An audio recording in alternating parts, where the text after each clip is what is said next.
On va retrouver tout de suite Raphaël Jacob et Michel Cog pour parler de politique américaine, ce qu'ils ont fait abondamment hier soir lors de notre émission spéciale. Alors, ces deux messieurs se sont couchés tard, mais ils sont avec nous. Bonsoir à vous deux. Bonsoir, Julie. Bonsoir. Bon, alors on va parler, il y a quand même eu des développements aujourd'hui, puis j'aimerais beaucoup qu'on en parle avec vous. Rencontre de Donald Trump avec le président ukrainien. Honnêtement, ça faisait drôle de voir les deux hommes côte à côte, en raison évidemment de tout ce que dit constamment M. Trump quand il parle de cette guerre en Ukraine, conflit avec la Russie. Lui, il prétend qu'il pourrait régler ça comme ça, mais il n'explique pas vraiment de quelle manière. Souvent, il fait des reproches aussi à M. Zelensky qu'il le présente comme un quêteux. Alors, ça s'est passé, cette rencontre à la Trump Tower à New York aujourd'hui. On va écouter un extrait de M. Trump et un extrait de M. Zelensky. Very good relationship, and I also have a very good relationship, as you know, with President Putin. And I think if we win, I think we're going to get it resolved very quickly. I really think we're going to get it I resolved. We have to decide it now. Because after November, we don't know who is. Only Americans decide who will be the president. But we understand that till November, we can't stop Putin. We have to do it. That's why I decided to meet with both candidates. Alors, messieurs, il y a toutes sortes de choses à dire sur ce qu'on vient d'entendre ici. D'abord, M. Zelensky, qui est très conscient qu'il arrive dans une drôle de période, en pleine campagne électorale. Rappelons qu'hier, il a rencontré le président Biden et s'est fait promettre de l'argent encore. Il a rencontré la candidate démocrate, Mme Harris. Aujourd'hui, il rencontrait M. Trump. Et vous entendez M. Trump mettre ici en évidence le fait, enfin, il le présente comme si, oui, j'ai des liens avec M. Zelensky, j'en ai de très bons aussi avec M. Poutine. Raphaël, d'abord. Bien, écoutez, je replongerai d'abord et avant tout, non pas aujourd'hui ou même au début du conflit ouvert avec la Russie en 2022, mais en 2019, parce que M. Zelensky a commencé à se faire connaître aux États-Unis dans le cadre du premier procès en destitution contre Donald Trump, le fameux appel que Trump avait logé à Zelensky après son élection en Ukraine. Pourquoi est-ce que je le mentionne particulièrement aujourd'hui? Parce que Trump, dans des remarques, somme toute assez brèves, de moins de 10 minutes, non pas à une, mais à deux reprises, a évoqué ça pour qualifier M. Zelensky d'homme droit. Autrement dit, a remercié le président ukrainien de l'avoir essentiellement défendu dans son propre procès en destitution. Ce qui met encore une fois, de un, en relief le narcissisme total de l'ex-président américain et de deux, le flou pour ce qui est effectivement de ce qu'il ferait concrètement pour pousser les Ukrainiens et les Russes éventuellement à une entente. Et simplement pour préciser, lorsque M. Trump dit qu'il réglerait rapidement le conflit, à quel point est-ce qu'il dit que ça serait rapide? En 24 heures. C'est ça, sa promesse. Bon. M. Trump, d'ailleurs, souligne, là, en fait, les médias américains soulignent, ça fait 5 ans qu'il n'avait pas vu en personne M. Zelensky. J'aimerais vous entendre aussi là-dessus, Michel. M. Trump, de toute évidence, a pris position dans ce conflit-là, même s'il ne le dit pas officiellement. Il dit, par exemple, et il l'a dit avec M. Zelensky à ses côtés, M. Zelensky dit « J'ai été agressé par la Russie ». M. Trump dit « C'est un désaccord entre deux pays ». On n'est pas du tout sur la même longueur d'onde, là. Sauf que M. Trump a avantage à être vu avec M. Zelensky, justement, pour ne pas qu'on dise ce qui a été dit beaucoup au cours de son mandat quand il était président, c'est-à-dire que lui et Poutine étaient un peu trop proches et que les États-Unis et la Russie n'étaient pas de si bons amis que ça. Bon, il reste qu'aujourd'hui, il marche sur un fil, M. Zelensky, parce que lui, il ne sait pas qu'il va être élu. D'ailleurs, il l'a dit. Il dit on ne sait pas ce qui va se passer après le 5 novembre. Lui, il a intérêt à avoir des bons liens avec tout le monde, Michel. Là. Oui, absolument. Et c'est pour ça qu'il au Congrès qu'il a été vu à rencontrer le président Biden, Mme Harris et maintenant M. Trump. Il ne peut pas se permettre... quand M. Trump le traite de quêteux, il n'a pas complètement tort, effectivement, s'il n'a pas l'aide financier et en armement des États-Unis. M. Zelensky va être pas mal tout seul de son côté. Oui, mais il reste, Raphaël, qu'on voit vraiment là, la distinction. C'est tellement frappant dans ce dossier-là entre Mme Harris, qui a dit, d'abord, moi, je m'inscris dans les traces de M. Biden, c'est-à-dire je vais continuer à soutenir l'Ukraine. Il ne faut pas s'isoler. Leur conflit nous concerne. Alors, elle a vraiment... campé, là. Elle a dit, voici où se situe ce conflit et voici pourquoi ça nous concerne, nous, les Américains, ce qui n'est pas du tout le discours de M. Trump. Et c'est là que le fil de fer sur lequel M. Zelensky devait marcher devient de plus en plus hasardeux pour lui, suite particulièrement à sa visite aux États-Unis de cette semaine. Il ressort avec davantage d'argent. Justement, Michel parlait des fonds publics dont les Ukrainiens, clairement, ont besoin de la part du Trésor américain. À peu près 8 milliards additionnels que l'administration Biden Harris a annoncé qu'elle allait octroyer au gouvernement de M. Zelensky et à son pays de façon plus large, sauf qu'en même temps, il est allé se mettre beaucoup de gens à dos dans le camp républicain. C'est vrai qu'il a rencontré M. Trump aujourd'hui, mais clairement, pour n'importe qui était capable de lire entre les lignes comme on l'a fait tantôt, c'est évident qu'il y a de sérieux différends entre les deux hommes, de un. Donc, il ressort, je vous dirais, politiquement affaibli pour ce qui est de la perspective républicaine aux États-Unis face à lui. Et de deux, la raison officielle de sa visite, c'était quoi? C'était de présenter son plan pour la paix. Plan de avec paix, tout le respect. Exactement. Avec tout le respect, c'est pas la première fois qu'il promet un plan de la sorte. Et lui, il veut l'intégrité de son territoire. Là. Il veut pas céder, il veut pas marchander la paix. Là. Exactement. Et si c'est ça, le plan pour la paix, il n'y aura pas de paix. Je suis désolé d'être aussi carré que ça, mais ça fait 2 ans et demi que ça dure. Et s'il y a qui que ce soit qui, après 2 ans et demi, se disent encore que simplement le fait d'acheminer davantage de milliards de dollars américains à l'Ukraine, ça va faire en sorte que Vladimir Poutine, éventuellement, magiquement, va renoncer à la Crimée, ces gens-là vivent dans un monde de fantaisie. Donc, de plans concrets, il n'y en a pas, ni de la part de Mme Harris, ni de la part de M. Trump, ni de la part de M. Zelensky. Ce conflit-là n'est pas achevable dans le court terme. Et vous parlez d'argent, mais il n'y a pas juste de l'argent. Il faut pas le... Allez-y, oui, Michel. Oui, cela dit, il y a quand même un agresseur et un agressé dans ce conflit-là. Il ne faut pas l'oublier. Ce n'est pas un désaccord entre deux pays. Il y a une agression russe et les États-Unis, comme le Canada, comme bien d'autres pays, disent nous devons résister à cette agression-là. Oui, mais jusqu'à quel point? Jusqu'à quel point? Ça, c'est le problème. Est-ce qu'on a des fonds illimités? Est-ce que devant une force russe qui n'est pas aussi forte qu'on le pensait, il faut quand même le dire, dans ce conflit-là, qu'est-ce qui se passera dans les prochains mois, dans les prochaines années? Je ne sais pas. Mais ce qui est clair, c'est que l'Occident en général, l'OTAN et tout ça, ont très clairement pris parti pour M. Zelensky. Mais il demande 2 choses. Il faut le rappeler quand même, M. Zelensky. Il demande de l'argent, oui, tout le temps, évidemment, parce qu'il doit se fournir en armes, lui, constamment.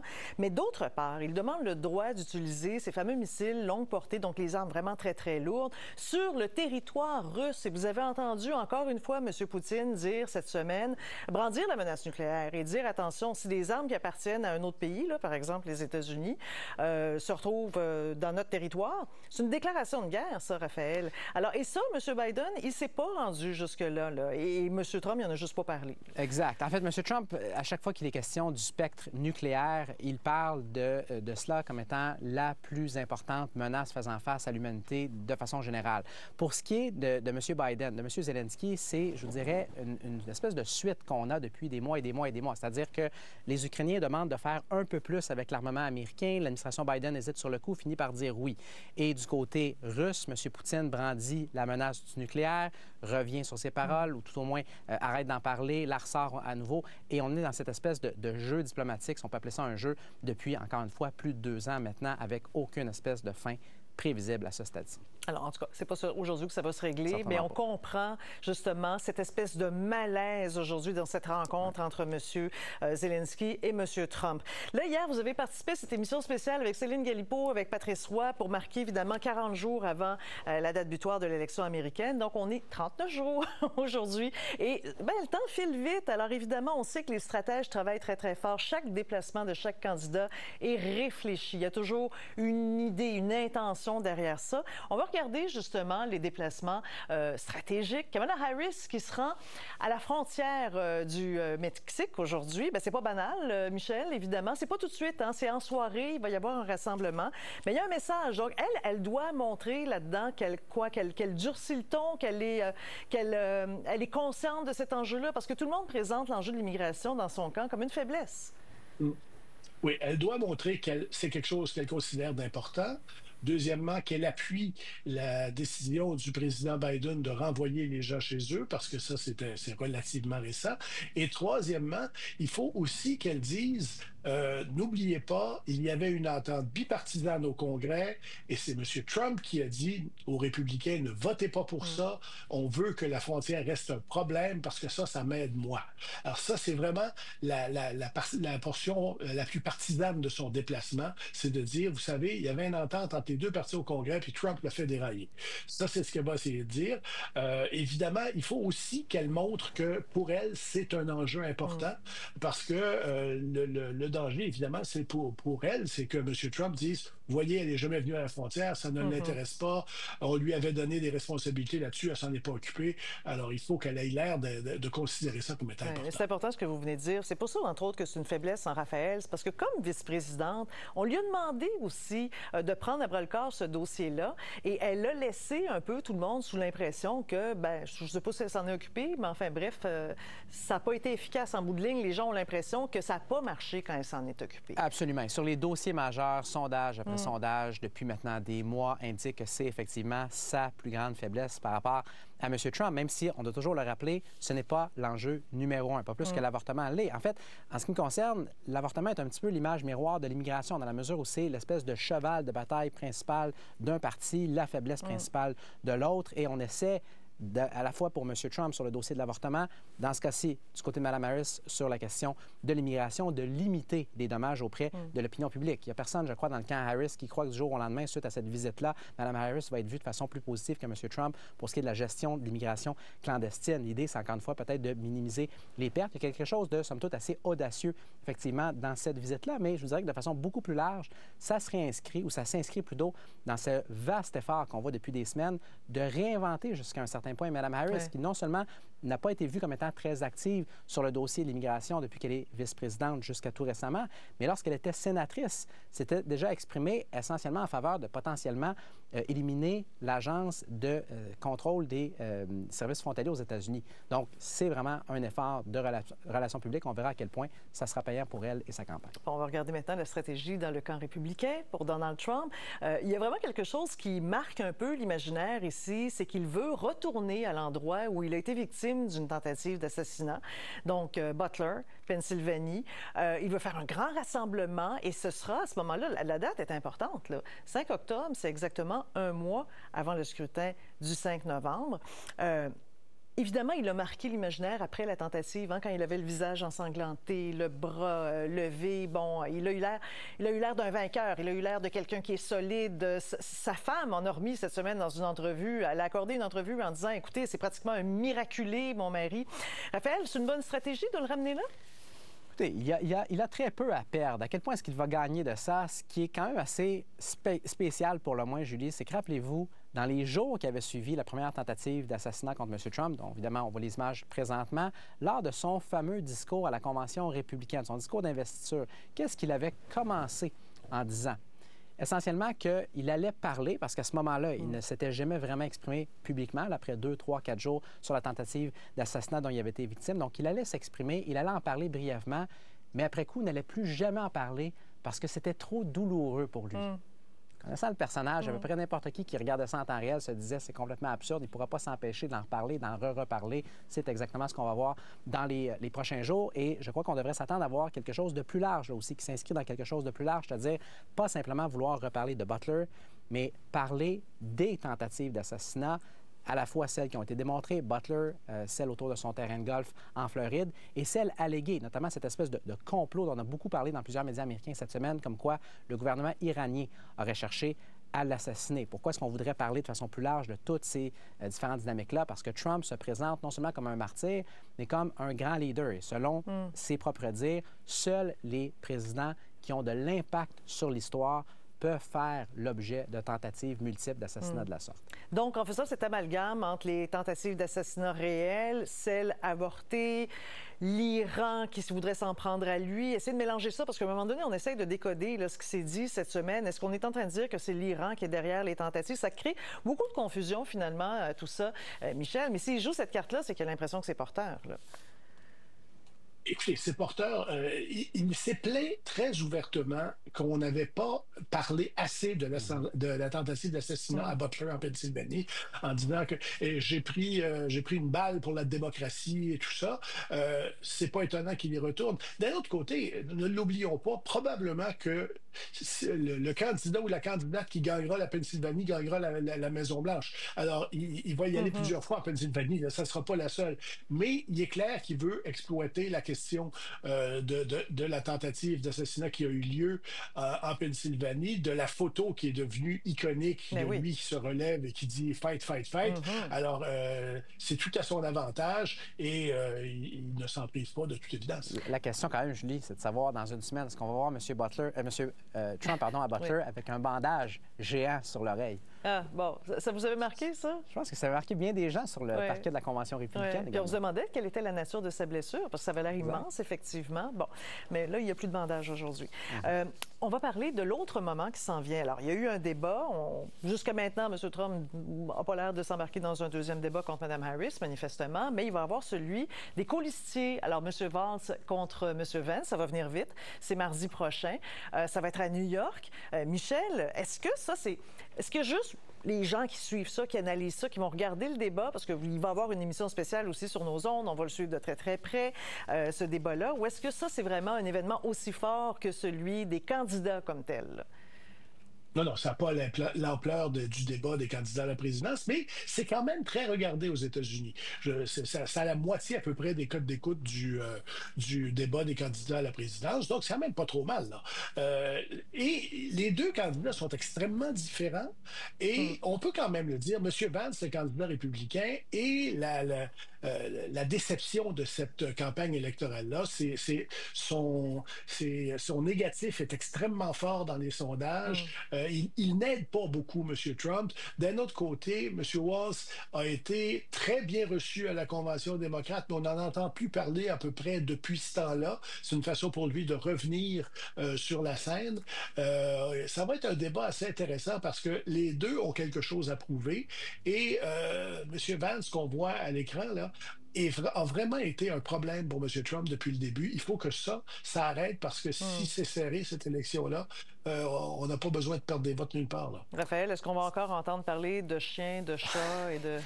Ça me surprendrait beaucoup que M. Vance veuille proactivement en parler. Pas impossible, par contre, que M. Walz, lui, ramène ça sur le terrain pour des raisons politiques évidentes. Et il y aura peut-être, on verra bien évidemment ce que le reste de la campagne nous réserve, mais il y aura peut-être quelque chose de singulier dans ce débat vice-présidentiel-là. C'est-à-dire que ça pourrait très bien être le tout dernier de la campagne. Je dis que c'est singulier, ça, parce que typiquement, lorsqu'il y a un débat vice-présidentiel, ça survient après le premier débat présidentiel. Et après coup, il y a un ou deux autres débats présidentiels. Là, en principe, ni Mme Harris ni M. Trump se sont entendus sur un deuxième débat entre eux. Et donc, ça pourrait être carrément la dernière fois qu'on entend les deux équipes débattre ouvertement l'une contre l'autre un mois, grosso modo, avant le scrutin. Donc, à ne pas manquer mardi. Maintenant, on va parler de sondage. Écoutez, on a tellement eu des sondages. Alors bon, celui qui a été publié aujourd'hui dans CNN nous parle de la Caroline du Nord, où on voit que les deux candidats actuellement sont au coude à coude, donc c'est 48-48. Mais en même temps, on pouvait lire un article fort intéressant, c'est vous qui l'avez souligné, qu'on s'est préparé un petit peu plus tôt, Michel, sur une certaine mise en garde sur les sondages, surtout la nouvelle façon de faire des sondages depuis quelques années, les sondages en ligne, là, ce qu'on appelle des panels web. Oui, c'est le New York Times. Il y a quelqu'un qui s'occupe strictement des sondages au New York Times qui dit, écoutez, de plus en plus, on voit que les panels web sont moins précis que le sondage aléatoire. Le problème, c'est que si vous vous inscrivez dans un panel web, d'abord, vous êtes intéressé par à répondre à des questions, vous êtes probablement intéressé par la politique, et déjà, ça fait un bien dans la façon dont vous risquez de répondre, alors qu'un sondage aléatoire, ben, il est plus aléatoire. Cela dit, pour les sondeurs qui veulent travailler de façon rapide, et c'est quelque chose de beaucoup plus facile d'avoir un panel puis d'aller poser des questions rapidement en ligne à ces gens-là. Alors, ça c'est la situation. Maintenant, les sondages actuellement sont tellement serrés que quand on voit celui-là de la Caroline du Nord, ce qu'on peut se dire, cependant, c'est que le seul fait que Mme Harris soit compétitive en Caroline du Nord est intéressant. Le dernier démocrate à avoir gagné ça, c'était Barack Obama, quand il avait gagné la présidence pour la première fois, et que ça avait été une des victoires les plus importantes de ce siècle actuellement. Il reste 30 secondes, Raphaël, là-dessus. En 30 secondes, Julie, ça fait des semaines qu'à vos ondes, je dis qu'il y a des problèmes avec les sondages aux États-Unis cette année. La question, c'est pas de savoir est-ce qu'il va y avoir des erreurs, ça va être de savoir à quel point et qui les a commises. Je termine avec un exemple de ça dans les 24 dernières heures. Une firme de sondage qui met Mme Harris 7 points en avance au Nevada. Une autre firme le lendemain qui met M. Trump en avance de 6 en Arizona. Je vous garantis que peu importe qui gagne l'élection en novembre, et ça, je n'ai aucune espèce d'idée de qui va être cette personne-là, on n'aura pas un scénario de la sorte. Il y a des gens qui se trompent présentement. La seule question, c'est de savoir dans quelle direction sont les erreurs. Mais le fin mot de l'histoire, c'est après l'élection. Alors, il va falloir Voilà. attendre. Exactement. Pour voir qui Il y a avait tort et qui avait il y a raison. peut-être trop de compagnies de sondage qui ont été créées cette année. Ben, écoutez, dès qu'il y a une occasion de faire un peu d'argent, Et les gens voilà. sont sur les opportunités. On le sait très bien, messieurs. C'est la fin de semaine, c'est le temps du repos. On se revoit la semaine prochaine. Merci. Merci, Julie. Au revoir.